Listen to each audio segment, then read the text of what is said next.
Hello, my dear student. How are you? Welcome back to my YouTube channel Physics Arena, where you study class 12 physics. Yes, very interesting subject, class 12 physics. Okay, so let us start.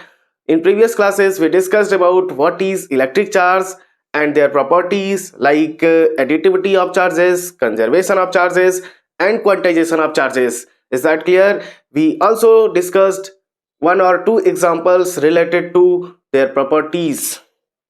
Okay, so now we are going to discuss about a most interesting law, which is called Coulomb's law. Yes, we are going to discuss about Coulomb's law. Okay, अगर आपने previous classes को attend नहीं किया है तो मेरा request है आपसे कि प्रीवियस क्लासेस को अटेंड करके उसके बाद इस क्लास को अटेंड करेंगे. ओके, चलो बच्चों, आज मैं आपको एक ऐसे फ्रेंच फिजिसिस्ट एंड इंजीनियर से मिलाने जा रहा हूं जिसका नाम है चार्ल्स अगस्टिन डी कूलॉम. जी हाँ बच्चों, उसका नाम है चार्ल्स ऑगस्टिन डी कूलॉम. ठीक है, चलो सबसे पहले मैं आपको एक बेसिक आइडिया बताऊंगा कि इसने कौन सा एक्सपेरिमेंट किया, किस तरीके से एक्सपेरिमेंट किया, कि उसने एक लॉ बनाया जिस लॉ से पूरा इलेक्ट्रिसिटी और मैग्नेटिज्म को एकदम साइंटिफिक बना दिया. मतलब इलेक्ट्रिसिटी और मैग्नेटिज्म को साइंटिफिक रूल से कनेक्ट कर दिया.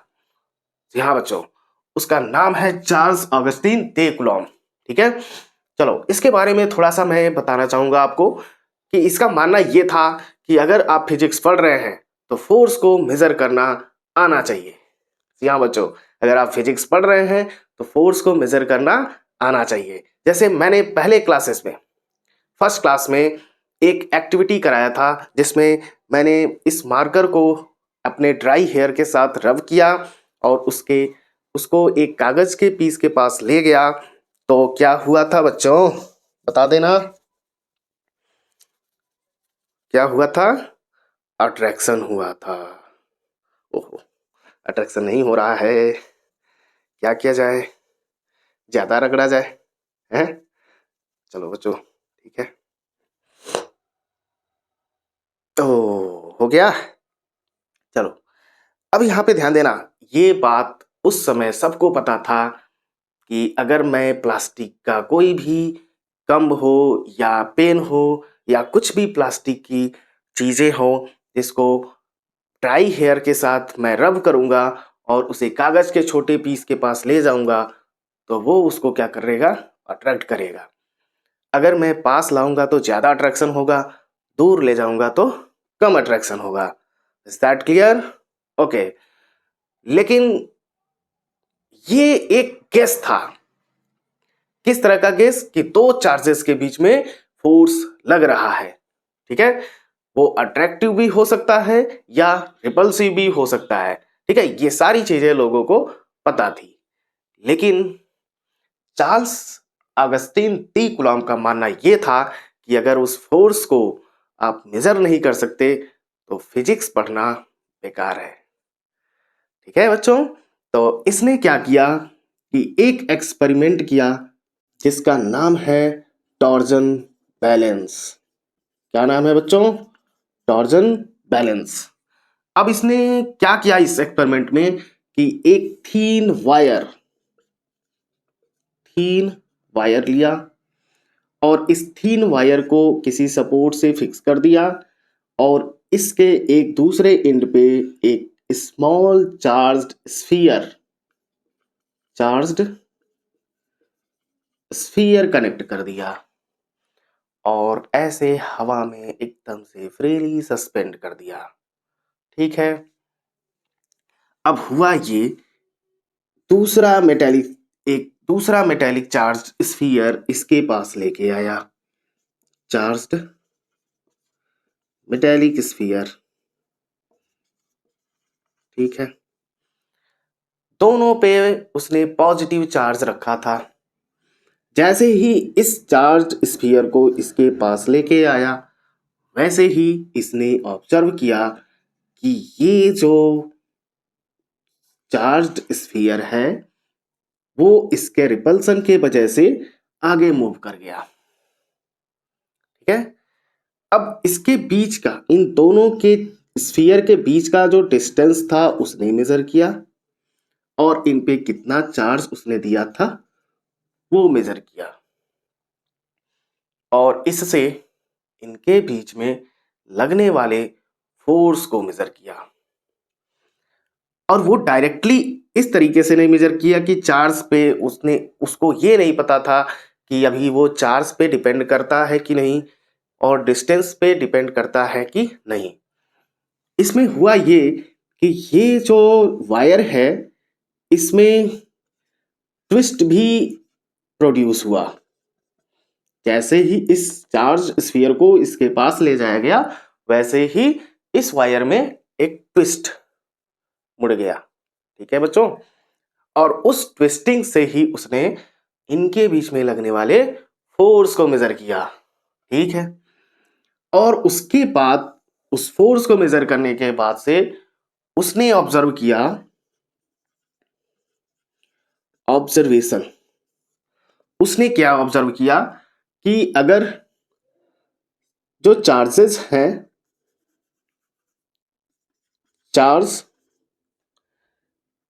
या मैं कहूं वन चार्ज, उसने ऑब्जर्व किया वन चार्ज को अगर हम क्या कर देते हैं, डबल कर देते हैं, ठीक है, तो जो फोर्स है, force becomes two times.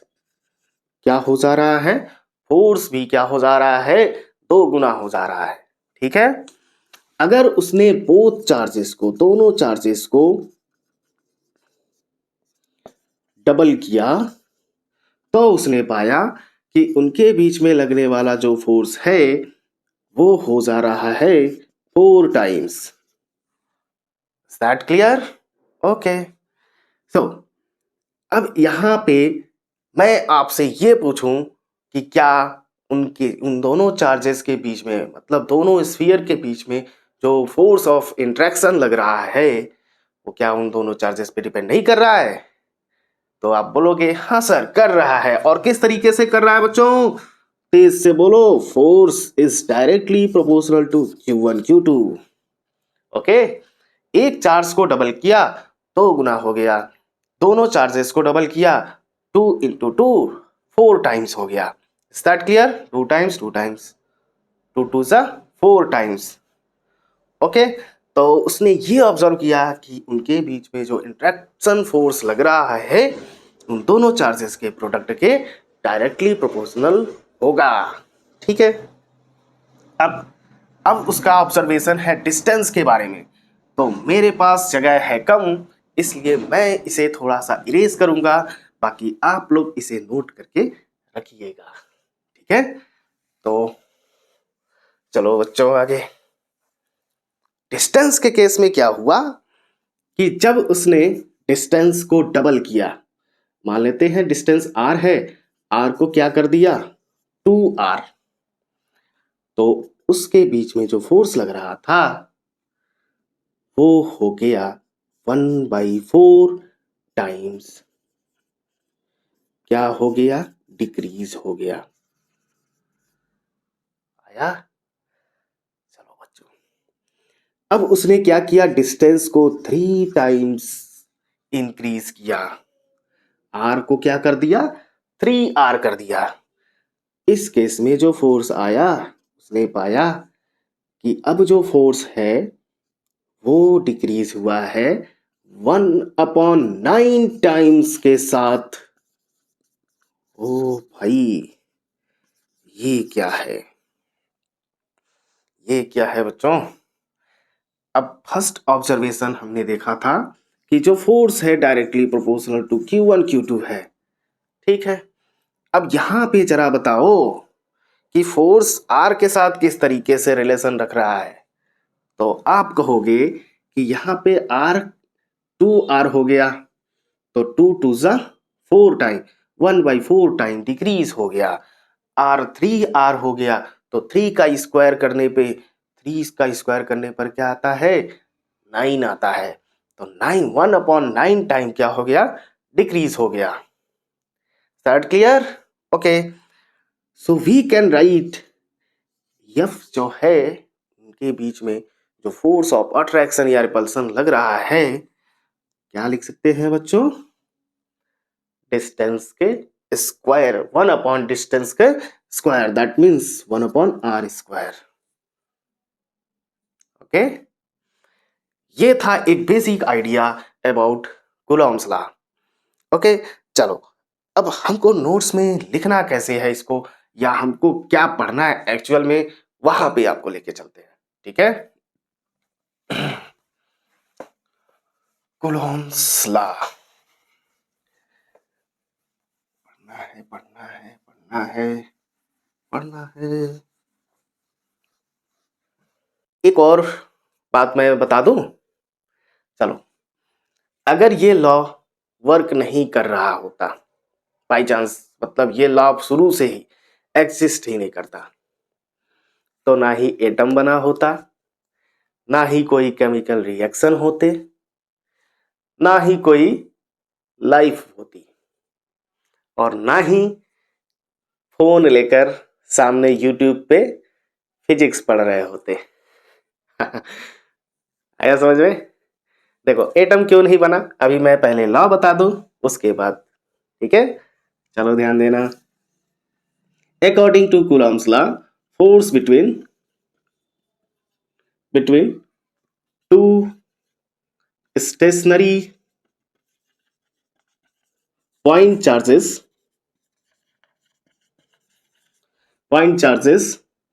is directly proportional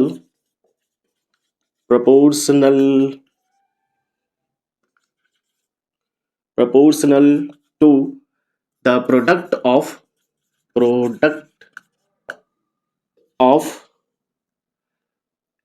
the two charges and inversely proportional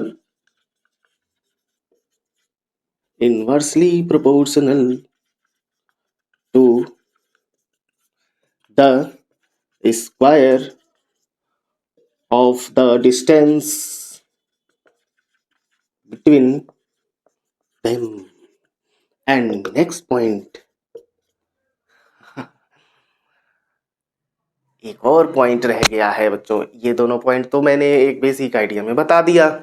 एक और पॉइंट ये है कि force is a vector quantity.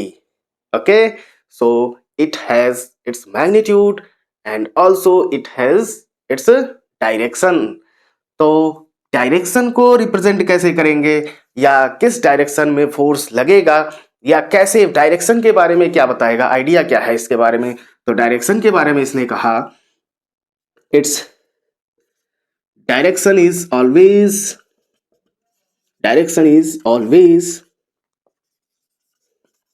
along the line joining the two charges.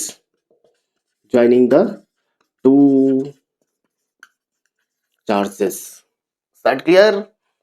Okay, चलो बच्चों ये आप पहले लिख लो। ठीक है, या मैं थोड़ा सा नीचे बता दूं कि अगर Q1 चार्ज है और यहाँ पे Q2 चार्ज है, इनके बीच में डिस्टेंस r है।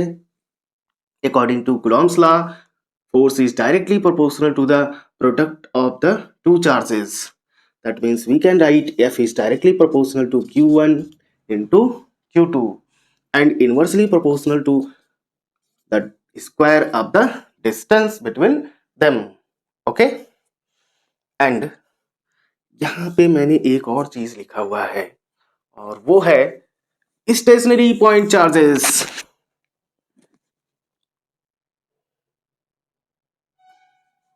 ये क्यों मैंने लिखा? क्या चार्जेस मोशन में होंगे तब नहीं कूलॉम्स लॉ वर्क करेगा? सोचो जरा। हाँ जी बच्चों, क्या चार्जेस केवल पॉइंट चार्ज हो सकते हैं? एक एक वर्ड का मीनिंग होता है बच्चों, ठीक है, ध्यान देना। कूलॉम्स का जो लॉ है वो केवल स्टेशनरी पॉइंट चार्जेस के बीच में ही वर्क करता है, एकदम से एग्जैक्टली उसका जो वैल्यू है तो स्टेशनरी पॉइंट चार्जेस के बीच में ही वर्क करता है, ठीक है। अगर दो चार्जेस या वन ऑफ देम चार्ज जो है मोशन में है तब कूलॉम्स लॉ एग्जिस्ट या वैलिड नहीं है।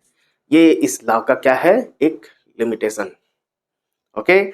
और ये क्या करता है, पॉइंट चार्ज की बात करता है, यानी कि पॉइंट चार्ज का मतलब ये है कि इन दोनों चार्जेस का जो साइज हो इनके बीच के डिस्टेंस के कंपेयर में निग्लेक्ट किया जा सके, एकदम से स्मॉल पॉइंट लाइक होना चाहिए, okay. Do you understand? Okay, so let's go head. Force is directly proportional to Q1 Q2 and inversely proportional to 1 upon R square. So combining these two equations, we get F proportional to Q1 Q2 upon R square. Okay. Now अगर मैं ये proportional sign हटा दूं तो एक constant जुड़ना होगा, ठीक है, जिसको k से मैं रिप्रेजेंट कर सकता हूं, ठीक है, k Q1 Q2 upon R square. अब यहाँ पे जो प्रोपोर्शनल t का जो कांस्टेंट हमने यूज किया है उसको जो बोला जाता है where k is known as proportionality constant.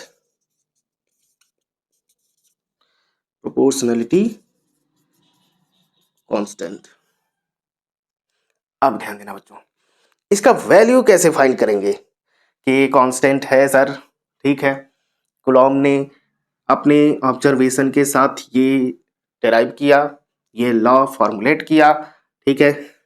तो ये जो वैल्यू के आ रही है उसको उसने कैसे मेजर किया होगा, सोचो जरा, ध्यान देना बच्चों। फिजिक्स हम लोग पढ़ते हैं तो फिजिक्स में बेसिकली हम लोग बात करते हैं फिजिकल क्वांटिटीज के बारे में, और क्लास 11th में आपको इसीलिए फर्स्ट चैप्टर पढ़ाया जाता है units and measurement. That clear? Okay. तो आप फिजिकल क्वांटिटीज को मेजर कैसे करते हैं, उनका यूनिट कैसे निकालते हैं, ये सब क्लास 11th के फर्स्ट चैप्टर में पढ़ा होगा, ठीक है। तो फिजिक्स में हर एक चीज, जैसे यहाँ पे जो कांस्टेंट आया इसका वैल्यू कितना होगा इसको भी हमको फाइंड आउट करना पड़ेगा, ठीक है। तो आई होप आपने ये सारा अपने नोट्स में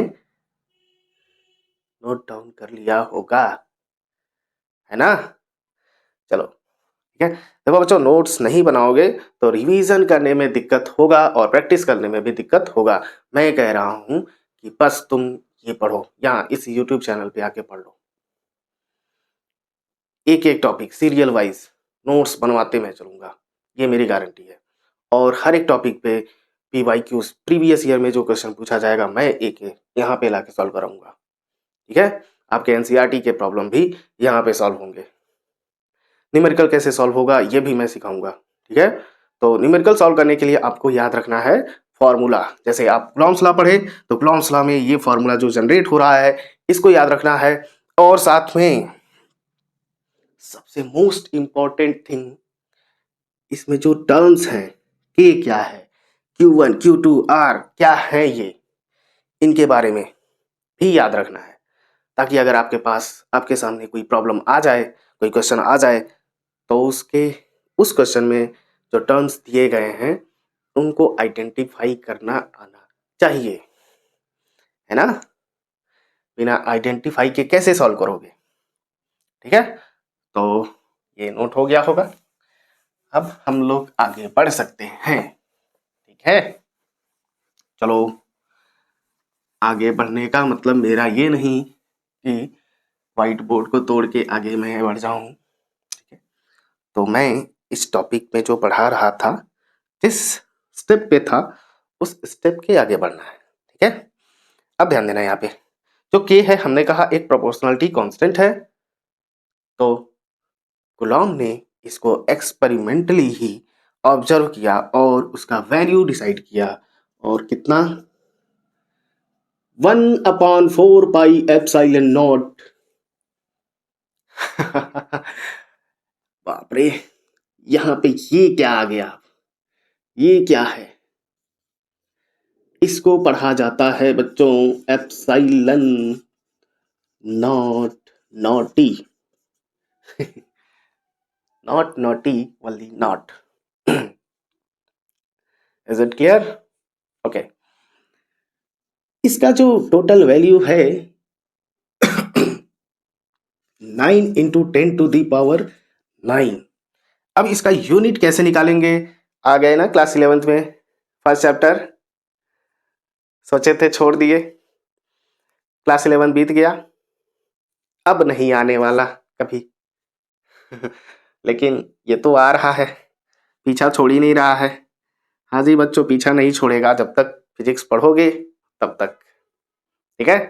फिजिक्स में हम लोग बेसिकली फिजिकल क्वांटिटी के बारे में पढ़ते हैं और उसका मेजरमेंट सीखते हैं, ठीक है। चलो बच्चों, तो के का वैल्यू है 1/4 पाई एप्सिलॉन नॉट, जिसका बोलते हैं 9 × 10⁻⁹। अब इसका यूनिट कैसे मेजर करेंगे? तो ये जो फॉर्मूला बन के आया है यहीं से मिलेगा।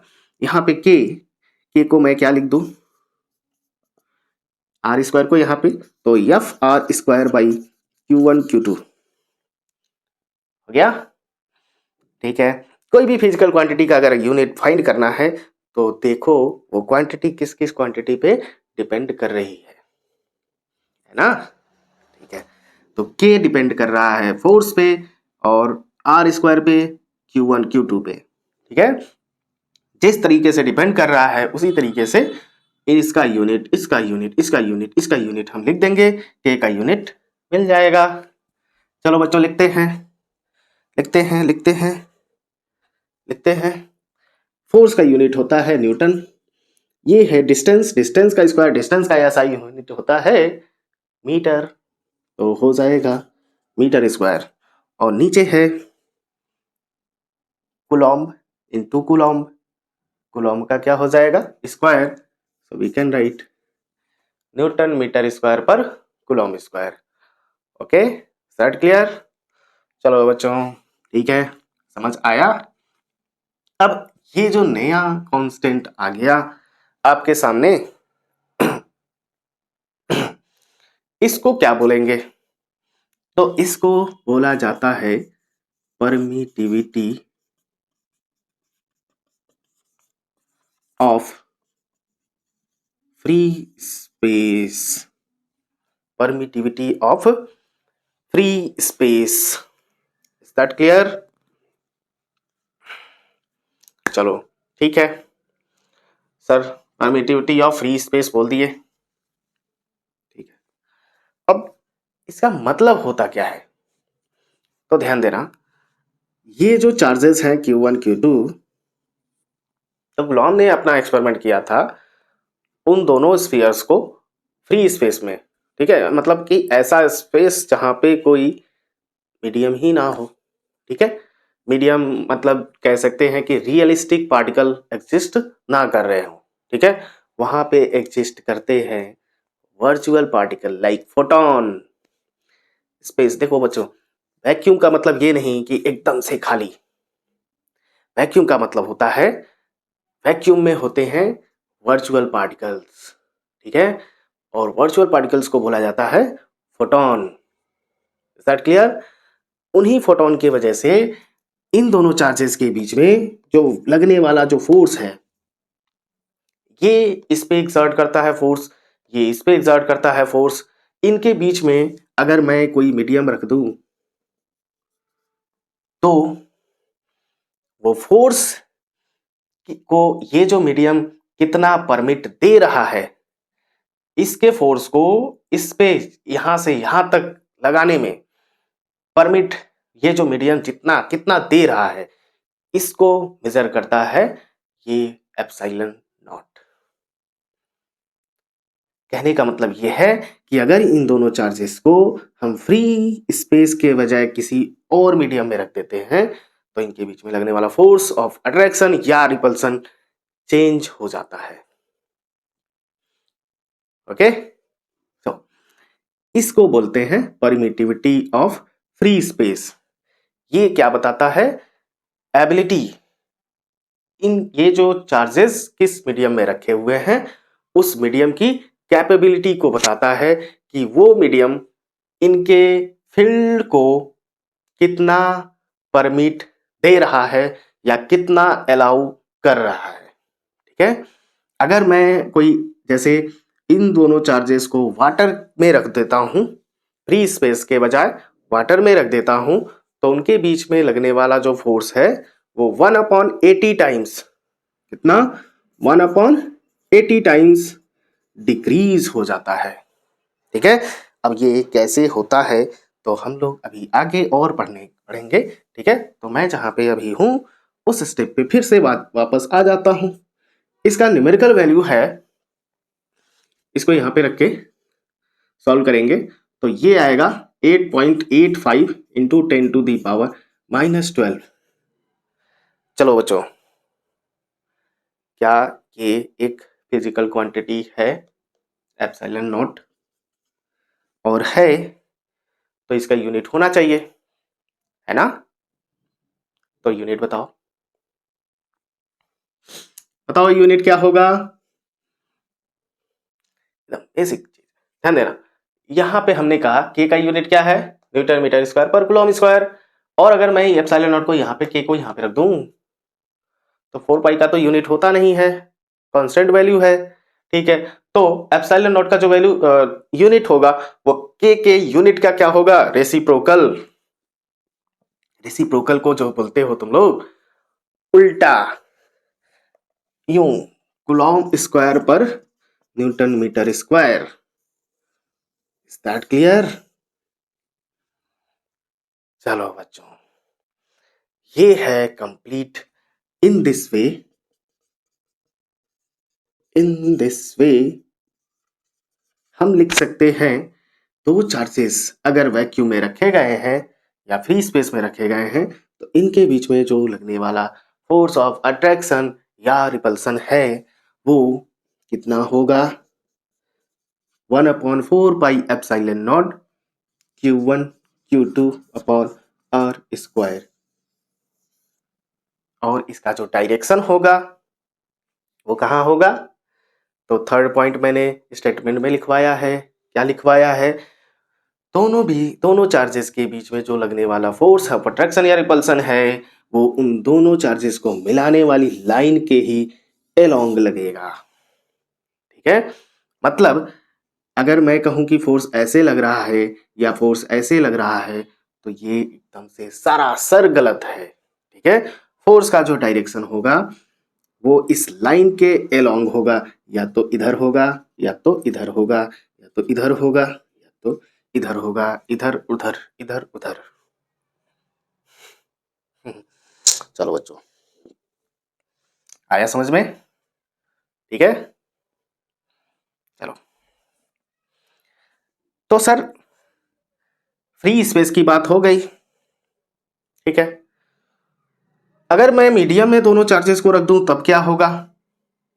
किसी मीडियम में चार्जेस को रख देता हूं तब क्या होगा? तो कूलॉम ने जब ला ये दिया था तो उसने केवल फ्री स्पेस के कंडीशन में ही दिया था। इसका मतलब ये है कि जो फोर्स ऑफ अट्रैक्शन या रिपल्सन एग्जैक्ट निकालना है, दो चार्जेस के बीच में कितना एग्जैक्ट लग रहा है, तो हम उन दोनों चार्जेस को कहाँ पे रखेंगे? फ्री स्पेस में। फ्री स्पेस का मतलब वैक्यूम। वैक्यूम का मतलब जहां पे होते हैं वर्चुअल पार्टिकल्स लाइक फोटॉन। ठीक है, जिनका इन इसके इन दोनों चार्जेस के बीच में लगने वाला जो फोर्स है उसमें जो इंटरफेरेंस है इनका, मतलब इंटरफेयरिंग करना, समझ रहे हो ना? दो जैसे इन दोनों के बीच में मान लो अट्रैक्शन लग रहा है तो इनके बीच में कोई दूसरा आके क्या लग कर दे, इंटरफियर कर दे, हाँ इंटरफियर हो गया, ठीक है, या रिपल्सन हो रहा है तब भी बीच में इंटरफियर कर दिया, आ जाओ पास में, है ना, उसी उसी को मेजर करता है ये एप्सिलॉन नॉट। और इसका वैल्यू जितना कम होगा, देखो बच्चों ये इनवर्सली है, रेसिप्रोकल, एप्सिलॉन नॉट का वैल्यू जितना कम होगा फोर्स का वैल्यू उतना ही ज्यादा होगा, है ना मजे की बात, है ना। देखो बुक्स में बहुत सी सारी चीजें ऐसी होती हैं जो एक्सप्लेन की नहीं गई होती है, ठीक है, तो इसके लिए आप जो है या तो मेहनत करिए खुद से, उसको ढूंढिए, या एक ऐसा सोर्स खोजिए जहां पे वो सारी चीजें आपको एकदम से सिस्टमेटिक तरीके से मिल जाए, और वो सोर्स का नाम है फिजिक्स एरेना, ठीक है, physics arena YouTube channel subscribe करो, लाइक करो, ठीक है, वैसे में मैं कहता नहीं हूं जबरदस्ती लाइक करो या सब्सक्राइब करो, ठीक है, अगर आपको एकदम से एक्चुअल में अच्छा लगता है तो लाइक कर सकते हो या सब्सक्राइब कर सकते हो, ठीक है, चलो ध्यान देना। तो ये क्या करता है, एक तरह से इंटरफियर का करने का काम करता है, दो चार्जेस के बीच में जो फोर्स लग रहा है उनको डिस्टर्ब करता है, समझो, ठीक है, और इसका वैल्यू जितना ज्यादा होगा उतना ही वो दोनों को डिस्टर्ब करेगा, ठीक है। तो वैक्यूम में क्या होता है, वैक्यूम के इसका वैल्यू क्या होता है, एकदम से कम होता है, जिसके वजह से फोर्स एकदम से एग्जैक्ट निकलता है इनके बीच में जो लग रहा है। और अगर हम इन दोनों चार्जेस को किसी मीडियम में रख देते हैं तब क्या होगा, चलो आगे बढ़ते हैं, नोट हो गया होगा, ठीक है, नहीं नोट हुआ है तो थोड़ा सा बैक करके पॉज करके नोट कर सकते हो, ठीक है, लेकिन नोट करना है, बिना नोट किए बिना प्रैक्टिस के फिजिक्स समझ नहीं आएगा, और एक एक स्टेप समझ समझ के आगे बढ़ना है कि हाँ ये स्टेप क्यों आ रहा है, क्यों आना चाहिए इसको, ठीक है, इमेजिन, अपना थिंकिंग पावर डेवलप करो, फिजिक्स पढ़ना है तो थिंकिंग पावर डेवलप करो, डेली लाइफ के प्रॉब्लम्स को देखो, ऑब्जर्व करो, उसमें फिजिक्स के कौन से लॉ हो रहे हैं, ठीक है। अब मैं उन दोनों चार्जेस को अगर किसी मीडियम में रख दूं तो यहां पे नीचे नोट पॉइंट लिख देना बच्चों, फॉर ए मीडियम, अगर वो दोनों चार्जेस Q1 और Q2, distance between them is r, are placed in a medium having permittivity epsilon, देखो किसी मीडियम की परमिटिविटी को अगर रिप्रेजेंट करना होता है तो ओनली एप्सिलॉन से डिनोट करते हैं, ठीक है, ये क्या बताता है, दोनों चार्जेस के बीच में जो फोर्स लग रहा है उसमें ये मीडियम किस तरीके से इंटरफियर कर रहा है, ठीक है, चलो, तो फोर्स फॉर ए मीडियम हो जाएगा 1/4 pi epsilon naught Q1 Q2 upon r square, that clear, ठीक है, क्लियर हो गया, और आई होप अच्छे से समझ भी आया होगा, ठीक है। तो देखो बच्चों, फिजिक्स को रटने से समझ नहीं आएगा, एकदम से कॉन्सेप्ट क्लियर होना चाहिए कि हाँ ये लॉ हम क्यों पढ़ रहे हैं, इसकी ज़रूरत क्या है, ठीक है, ये सारी चीज़ें आपके माइंड में होनी चाहिए, तब मज़ा आता है फिजिक्स पढ़ने में, ठीक है, चलिए आगे बढ़ा जाए बिना किसी देरी के।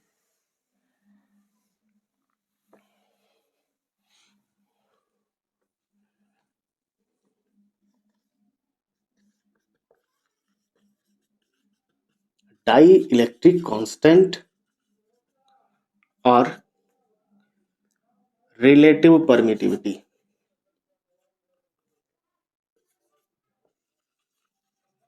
रिलेटिव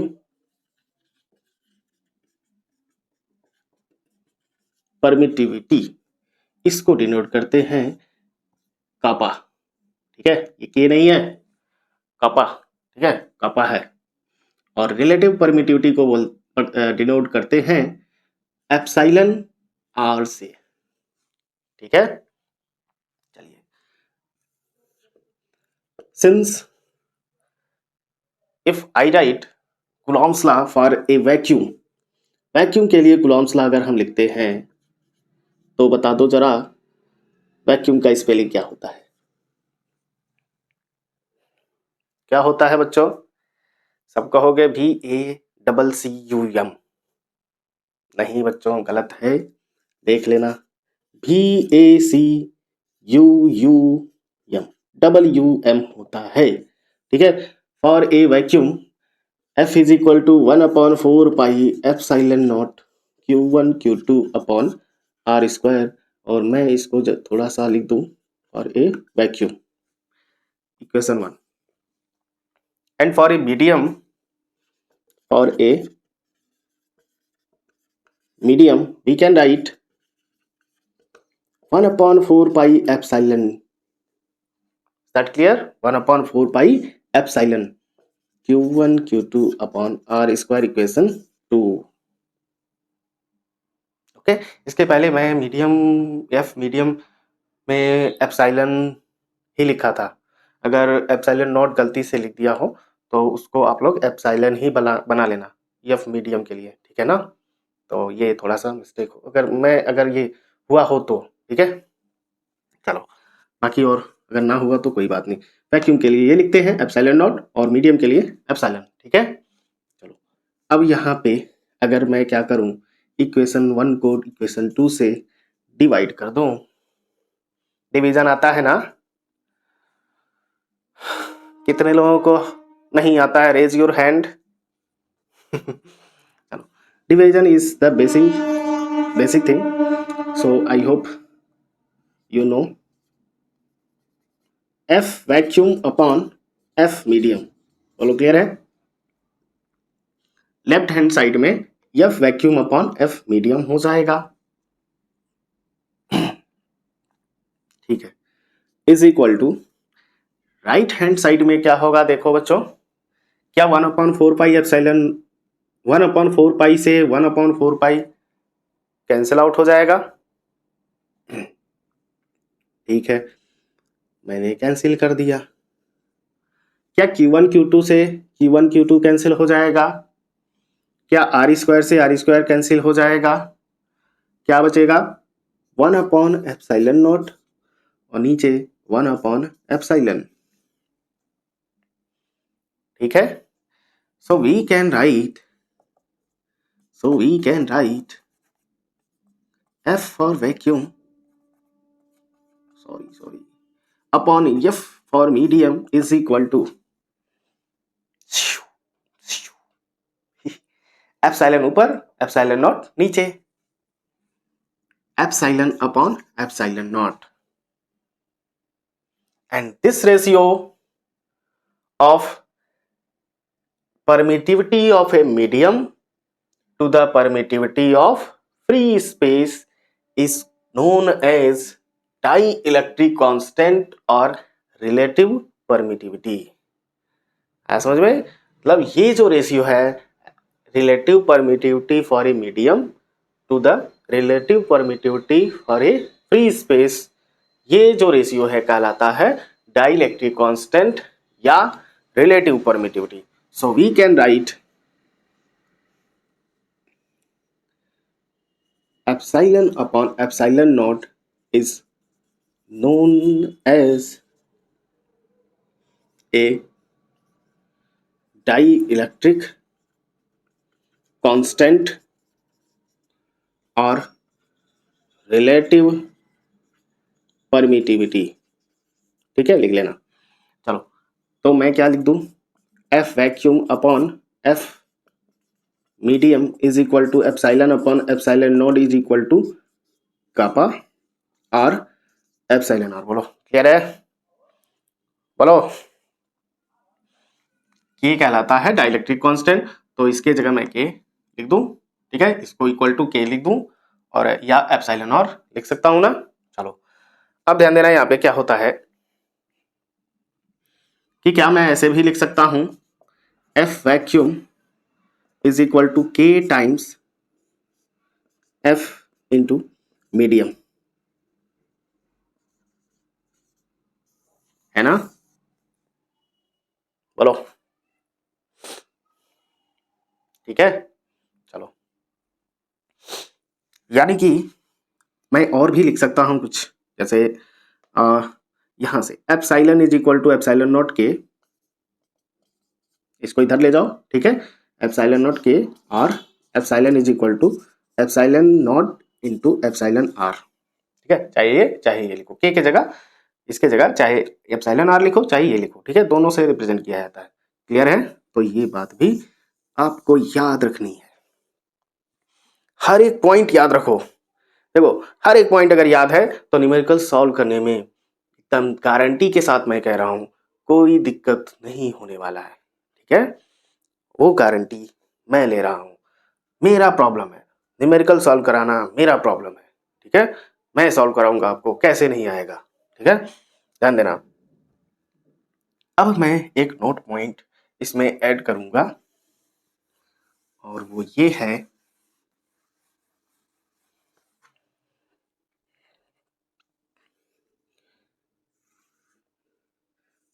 थोड़ा सा दिक्कत ये है कि मैं लेफ्ट हैंडी हूँ, ठीक है। तो मैं ऐसे समझाया, फिर उसको मैं उसे घूमना पड़ रहा है, ठीक है। तो सो यू कैन एडजस्ट, ठीक है, एडजस्ट कर लेना थोड़ा सा। चलो, अब यहाँ पे ध्यान देना। नोट पॉइंट फॉर वाटर, के का जो वैल्यू है वो 80 होता है। अच्छा, इसके पहले मैं आपको थोड़ा सा ये बताऊं, क्या के का कोई यूनिट होगा? क्या के का कोई यूनिट होगा? Since K is equal to epsilon by epsilon naught is equal to ratio of same quantity. क्यों बच्चों, है कि नहीं? जो डाइलेक्ट्रिक कांस्टेंट है वो रेशियो है एप्सिलॉन और एप्सिलॉन नॉट का, तो सेम क्वांटिटी है सर। और जब सेम क्वांटिटी है तो इनका यूनिट दोनों का क्या हो जाएगा? कैंसिल आउट, और कैंसिल आउट हो जाएगा तो इसका यूनिट क्या बचेगा? कुछ नहीं। सो वी कैन राइट के is a dimensionless, or we can say unitless quantity. Is it clear? Okay, this is first note point. Next, second note point is for water. वैसे में मुझे और ज़्यादा मीडियम के बारे में नहीं पता है, मतलब के का वैल्यू समझ रहे हो ना। तो फॉर वाटर के का वैल्यू हमको याद है कितना होता है 80, ठीक है। तो मैं आपको थोड़ा सा समझाना चाह रहा हूँ यहाँ पे, और बाकी इसको याद करने की कोई ज़रूरत नहीं है। अगर क्वेश्चन में आता है तो वो दिया रहेगा, ठीक है, कोई दिक्कत नहीं होगा। चलो, तो के का वैल्यू होता है वाटर के केस में 80, यूनिटलेस है, ठीक है, तो इसका यूनिट नहीं होता है। तो मैं क्या करूँ, यहाँ पे इस रिलेशन में f vacuum is equal to के times for into f medium, और उस मीडियम में मतलब वाटर के केस में एफ फॉर वाटर लिखें इन केस ऑफ वाटर, तो क्या हो जाएगा, के क्या इसमें डिवाइड हो जाएगा, तो मैं लिख सकता हूँ एफ वैक्यूम अपॉन के। सो एफ वैक्यूम यानी कि 1/80 टाइम्स इंटू एफ वैक्यूम। बोलो, क्लियर हुआ? इससे क्या पता चल रहा है बच्चों? इससे ये पता चल रहा है कि अगर वैक्यूम में दोनों चार्जेस को हमने रखा है और उनके बीच में लगने वाला force, for example if F in vacuum is equal to 800 newton, है ना। चलो, मैंने एक कंसीडर कर लिया, एक एग्जांपल मैं कह सकता हूं कि अगर वैक्यूम में हमने उन दोनों चार्जेस को किसी फिक्स डिस्टेंस पे रख दिया तो उनके बीच में इतना फोर्स लगा 800 न्यूटन, ठीक है। रख दिया। उसके बाद उन दोनों चार्जेस को सेम डिस्टेंस पे वाटर में रख दिया, डिस्टेंस चेंज नहीं किया और ना ही उनका मैग्नीट्यूड। तो क्या होगा, तो एफ इन वाटर हो जाएगा, वाटर में जैसे ही रखेंगे वैसे ही उसका फोर्स हो जाएगा 800/80। सो कितना होगा बच्चों, 10 न्यूटन। कितना डिक्रीज हो गया, को जहां क्या 800 क्या 10 न्यूटन, बहुत ज्यादा डिफरेंस हो रहा है कि नहीं। हुआ ना डिक्रीज, बोलो हुआ ना, ठीक है बोलो क्लियर हुआ, हुआ क्लियर, हो गया तो नोट कर लो, ठीक है। और अगर नहीं क्लियर हो रहा है, थोड़ा सा डाउट है कहीं पे भी, तो कमेंट में एकदम फ्री ऑफ कॉस्ट है बच्चों, लिखना है बस, ठीक है। तो कमेंट में लिख सकते हो जिस टॉपिक के बारे में, जो भी स्टेप ना समझ आए कमेंट में लिख सकते हो, ठीक है। As you know this is a recorded video, so we can not talk to each other in real time, okay, so you can adjust, ठीक है। तो ये रहा पूरा कूलॉम्स लॉ के बारे में। अभी कूलॉम्स लॉ खत्म नहीं हुआ है, अभी कूलॉम्स लॉ बाकी है, उसको हमको रिप्रेजेंट करना है in vector form, since we know that force is a vector quantity, okay, याद दिलाना पड़ता है बच्चों आपको, ठीक है। तो चलिए उसको भी देख लें।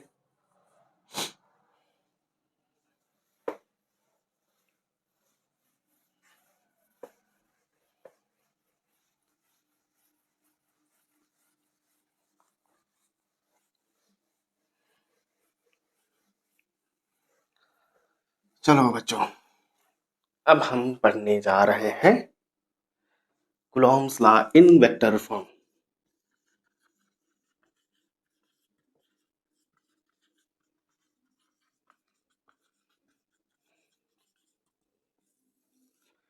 स्टेप बाय स्टेप अगर आप चाहोगे तो एकदम गारंटी के साथ कोई दिक्कत होने वाला नहीं है। अगर स्टेप छोड़ोगे तो दिक्कत हो जाएगा। फिजिक्स में यही है कि सोचोगे कि मैं जो है इस चैप्टर को छोड़ के अगले वाले चैप्टर को पढ़ूंगा, तो ये हो ही नहीं सकता,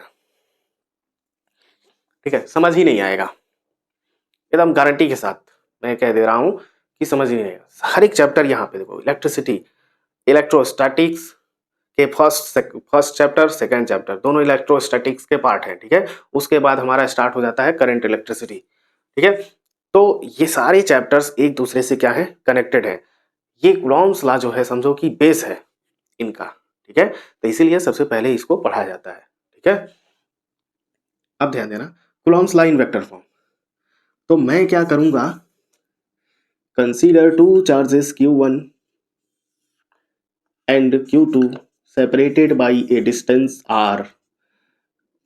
Let Q1 is placed at point A and Q2 is placed at point B. Is it clear? Okay. Q1 will exert a force Q2. Let these are two positive charges. तब मैंने क्या माना, दोनों क्या है, पॉजिटिव चार्जेस हैं, और positive charges हैं तो दोनों के बीच में होगा रिपल्सन, ठीक है। तो Q1 एक्सर्ट करेगा फोर्स Q2 पर, रिपेल करेगा। उसका डायरेक्शन में ध्यान देना कैसे लिखूंगा, तो Q1 क्या कर रहा है, Q2 को रिपेल कर रहा है, तो मतलब बाहर ले जा रहा है उसको, ठीक है, उसको दूर ले जा रहा है, ठीक है। तो मैं उसको रिप्रेजेंट करूंगा force on Q2 due to Q1 in vector form. That clear. किसी भी वेक्टर को रिप्रेजेंट करना होता है तो उसके मैग्नीट्यूड के ऊपर क्या लगा दो, एक ऐसे एरो हेड लगा दो, ठीक है। ये बात आप क्लास 11th में पढ़े थे। और जैसा कि मैंने कहा था कि जहां पे पीछे की पढ़ी हुई चीजें आएंगी मैं आपको वहां पे याद दिलाते चलूंगा, ठीक है, ऐसा मेरा कर्तव्य है, ठीक है। चलो बच्चों, तो यहाँ पे हमने कहा कि Q1 Q2 पे फोर्स लगाएगा, force on Q2 due to Q1। एकदम सिंपल तरीके से मैं समझाने जा रहा हूं, ठीक है, कोई दिक्कत होने वाला नहीं है, ध्यान से समझना बच्चों। नेक्स्ट, Q2 Q1 पे भी फोर्स लगाएगा, Q1 Q2 को रिपेल कर रहा है, Q2 भी Q1 पे लगाएगा। That clear? ठीक है। Force on Q1 due to Q2, इसको भी वेक्टर फॉर्म में लिख दिया। अब जरा याद करो क्लास 11th में वेक्टर क्वांटिटी को रिप्रेजेंट कैसे करते हैं। जैसे मान लो एक वेक्टर है ए बी, ठीक है, तो इसको मैं क्या कैसे लिखूंगा, ए बी लिखूंगा और उसके ऊपर एरो हेड लगा दूंगा और इसको पढ़ूंगा वेक्टर ए बी, ठीक है। अगर मैं कहूं कि इसका पूरा टोटल लेंथ क्या है 5 सेंटीमीटर है, तो क्या लिखूंगा 5 सेंटीमीटर, इसका क्या हो गया मैग्नीट्यूड, ठीक है। लेकिन अभी ये क्या है इनकम्प्लीट, इसके साथ इसका क्या करना होगा डायरेक्शन ऐड करना होगा, ठीक है। तो डायरेक्शन के लिए मैं क्या लिखूंगा अलोंग ए बी, बोलो क्लियर हुआ, ठीक है। इसी को दूसरे तरीके से भी लिख सकते हैं हम लोग, इसको मैं लिखूंगा 5 सेंटीमीटर ए बी कैप। याद करो बच्चों, यूनिट वेक्टर पढ़े थे, यूनिट वेक्टर, यूनिट वेक्टर होता क्या है, अगर कोई वेक्टर ए है तो इसका यूनिट वेक्टर होता है, इसको इसके यूनिट वेक्टर को हम लोग डिनोट करते हैं ए कैप से, ठीक है। और ये ऐसा वेक्टर होता है जो उसी वेक्टर के क्या होता है अलोंग होता है। मान लो ये ए बी एक वेक्टर है तो इसके अलोंग यूनिट वेक्टर इसी के अलोंग होगा और उसका मैग्नीट्यूड क्या होगा यूनिट 1 होगा, ठीक है। तो मैं किसी भी वेक्टर को अगर रिप्रेजेंट करना होता है तो क्या करते हैं हम लोग, उसका मैग्नीट्यूड और उसके अलाउंग उसका यूनिट वेक्टर, तो उसके मैग्नीट्यूड को हम लोग रिप्रेजेंट करते हैं मॉड, और जो वेक्टर होता है उसके नीचे अंदर लिख देते हैं, ठीक है, ऐसे मॉड वेक्टर ए, ये क्या बताता है मैग्नीट्यूड ऑफ वेक्टर ए, और इसका यूनिट वेक्टर इसके साथ लिख देते हैं, कंप्लीट वेक्टर रिप्रेजेंटेशन का तरीका है, ठीक है, ऐसे रिप्रेजेंट किया जाता है। चलो ठीक है, अब ध्यान देना यहाँ पे बच्चों, मैंने दोनों फोर्सेस को रिप्रेजेंट कर दिया, बट यहाँ पे मैंने ये भी देखा कूलॉम्स लॉ में कि जो दोनों फोर्सेस होंगे इसी लाइन के अलोंग होंगे, ठीक है। इसी लाइन के अलोंग मैं दो यूनिट वेक्टर भी क्या कर लूंगा कंसीडर कर लूंगा, ठीक है। तो F12 यहाँ पे ए से बी की तरफ मैं एक यूनिट वेक्टर कंसीडर कर लूं, Q1 से Q2 के तरफ R12 कैप, ठीक है। मतलब ये बताएगा, ये क्या बता रहा है, ये इसका जो डायरेक्शन है किधर है, ए से बी की तरफ है, ठीक है, Q1 से Q2 के तरफ है, ठीक है। और दूसरा यूनिट वेक्टर मैं मान लूंगा R21 कैप, 2 से 1 के तरफ, Q2 से Q1 के तरफ, Q2 से Q1 के तरफ, ठीक है। चलो, यानी कि ये बताएगा कि ये यूनिट वेक्टर इसका जो डायरेक्शन है बी से ए के तरफ है, ठीक है। मैं लिख दे रहा हूं vector F12 is equal to force on Q1 due to Q2 and vector F21 is equal to force on Q2 due to Q1, clear है। in the same way R12 cap is equal to unit vector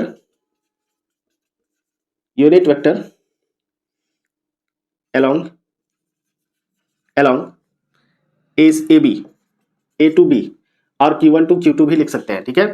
R21 cap is equal to unit vector along B to A, that means we can write BA, is that clear? Okay, so let's just go ahead, चलो बच्चों आगे बढ़ो। तो अब मैं क्या करूं, अगर हमको वेक्टर F12 रिप्रेजेंट करना है that means this force, तो हमें चाहिए होगा इसका मैग्नीट्यूड और इसके अलोंग यूनिट वेक्टर, क्लियर है, जैसे मैंने अभी एक एग्जांपल के साथ बताया, ठीक है। तो vector F12 is equal to magnitude of vector F12 and इसके साथ इसका यूनिट वेक्टर, बताओ जरा इसके अलोंग यूनिट वेक्टर कौन होगा, किस डायरेक्शन में है ये फोर्स, किस यूनिट वेक्टर के अलॉन्ग है, तो आप कहोगे ये गया Q2 से Q1, ठीक है। तो इसके अलॉन्ग यूनिट वेक्टर कौन सा जा रहा है मेरा, ये वाला R21 कैप, है ना, मजे की बात, ठीक है। चलो भाई, यानी कि मैं क्या लिख दूं, मैग्नीट्यूड कितना होता है 1/4 pi epsilon naught Q1 Q2 upon R square R21 cap, ये इक्वेशन 1 हो गया, ठीक है। अब इस फोर्स के बारे में मैं लिख दूं, ये क्या है, vector F21 in the same way, vector F21 is equal to magnitude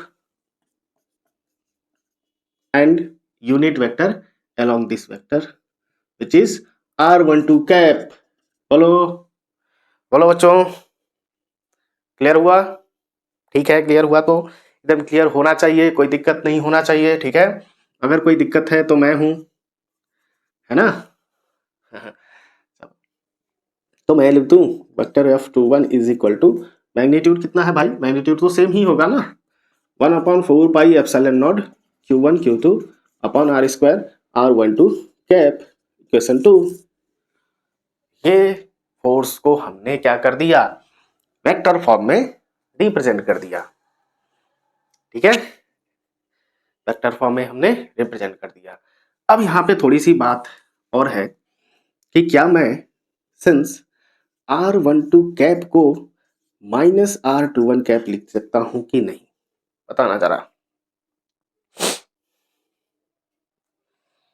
R12 cap को -R21 कैप लिख सकता हूं कि नहीं, लिख सकता हूं, कैसे, क्योंकि दोनों का मैग्नीट्यूड क्या है, सेम है, और दोनों क्या है, opposite, equal and opposite vector पढ़े थे, और जब इक्वल एंड अपोजिट वेक्टर होते हैं तो इनको मैं ऐसे लिख सकता हूं, ठीक है ना।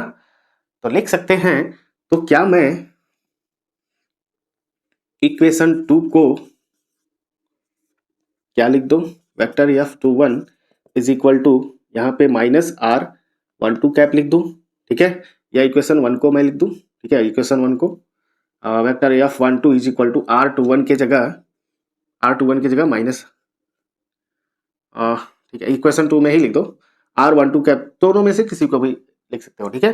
तो R12 कैप की जगह मैं -R21 कैप लिख दे रहा हूं, तो यहाँ पे ये हो जाएगा, इसके जगह इसका वैल्यू ये है, ठीक है, ये रख रहा हूं, ठीक है। तो ये माइनस जो आएगा उसको मैं बाहर लिख दे रहा हूं, पहले हो जाएगा, और ये हो जाएगा R12 की जगह R21 कैप। बोलो समझ आया, मैंने क्या किया, R12 कैप जो यहाँ पे आ रहा है उसके जगह मैंने लिख दिया -R21 कैप, वो माइनस मैंने आगे कर लिया, क्लियर हुआ। अब ये जो वैल्यू है पूरा का पूरा दिख रहा है ना, कि नहीं, तो उसके जगह मैं ये वेक्टर F12 लिख दूं, vector F21 is equal to minus vector F12।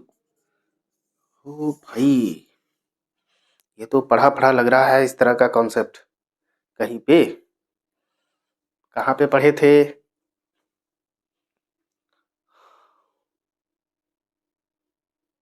Class 11, law of motion, Newton's law of motion, third law, Newton's third law of motion, to every action there is an equal and opposite reaction. हाँ बच्चों, यही है, ठीक है, चलो ध्यान देना।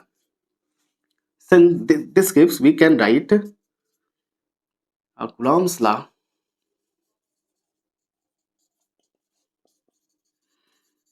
obey